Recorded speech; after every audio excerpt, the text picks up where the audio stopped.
बाल कृष्ण लाल की जय। एक बार की बात है, किशोरी श्री राधा अपनी सखियों के संग बड़े ही प्रेम से खेल रही थी।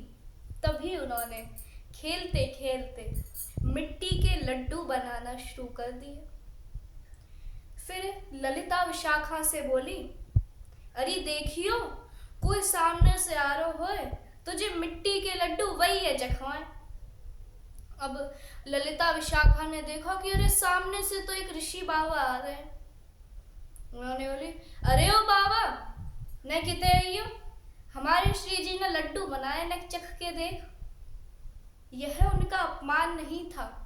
ब्रज भाषा में चाहे कोई ऋषि मुनि हो, चाहे कोई साधारण व्यक्ति हो, उससे इसी प्रकार से बात की जाती है।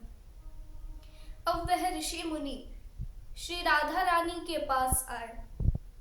किशोरी श्री राधा ने उन्हें एक मिट्टी का लड्डू दिया। बोले, अरे ओ बाबा, ने चख के बताइयो, हमारे श्री जी ने कैसे लड्डू बनाए। अब वह बाबा बोले, अरे अब जो मिट्टी के लड्डू कैसे खाऊं, अगर वैसे होते तो खा ले, तो पर जो तो मिट्टी के लड्डू हैं, इन्हें कैसे खाऊं। फिर उन्होंने सोचा, चलो थोड़ा सा चख लेता हूं, ताकि ये बालक खुश हो जाए, मुस्कुरा जाए। तभी उन्होंने थोड़ा सा टुकड़ा तोड़कर चखा, तो उन्हें ऐसा प्रतीत हुआ जैसे आज तक उन्हें स्वाद किसी स्वादिष्ट व्यंजन में भी नहीं आया।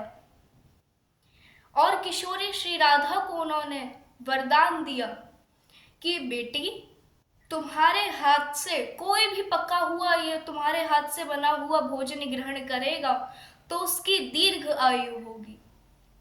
अब वह ऋषि जी बाल कृष्ण लाल के यहाँ जा रहे थे।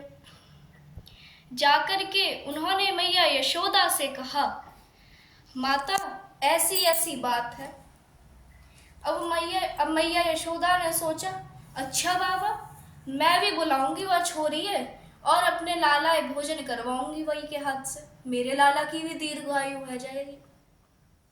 पर उन्हें मालूम नहीं था कि इस सृष्टि के रचयिता ही बाल कृष्ण लाल हैं। अब श्री जी से उन्होंने बड़े ही प्रेम से भोजन बनवाना शुरू कर दिया। किशोरी श्री राधा ने अत्यंत स्वादिष्ट भोजन बनाया। आहा, श्री कृष्ण जी ने भोजन ग्रहण करते ही बोले, मैया, आज तक मैंने ऐसो भोजन कभी ग्रहण ना करो जैसो आज मैंने जो भोजन ग्रहण करो, बड़ो ही स्वादिष्ट भोजन है मैया। माता यशोदा बोली, अच्छा लाला। अब पहले क्या हुआ करता था कि पहले से ही यह निश्चित कर दिया जाता था कि हम अपने बालक बालिका का विवाह किससे निश्चित करेंगे, किससे उनका विवाह करेंगे। उन्होंने किशोरी श्री राधा के हाथ पर हल्दी मेहंदी रचा दी। अब राधा रानी को इसका अर्थ नहीं पता था, इसलिए किशोरी श्री राधा बड़ी प्रसन्न हुई। अब जाते जाते बड़ी मुस्कुराती वही जा रही। उनकी सखियों ने उनसे पूछा, अरे राधा, कौन सी बात है गई जो तू आज इतनी मुस्कुरा रही है। बोली, देखियो कितनी सुंदर सुंदर मेहंदी मेरे हाथन पे रचा दी है, मैया यशोदा ने लगाई है। उनकी सखियां बोले, तो जाको अर्थ ना मालूम। बोली, क्यों, जाको का अर्थ होवे, बता। बोली, जाको अर्थ होवे कि वह काले का लूटे के लिए तू बहु चल ली गई है। अब तू जल्दी से जा सरोवर में हाथ धो ले, नहीं तो तेरी मैया तो ये बहुत डांटेंगी। तभी एक सुंदर सा सरोवर था। श्री राधा रानी ने उस ही सरोवर में अपने हाथ धो लिए, तो जो हल्दी मेहंदी का पीला पीला रंग था वह उसी में छूट गया।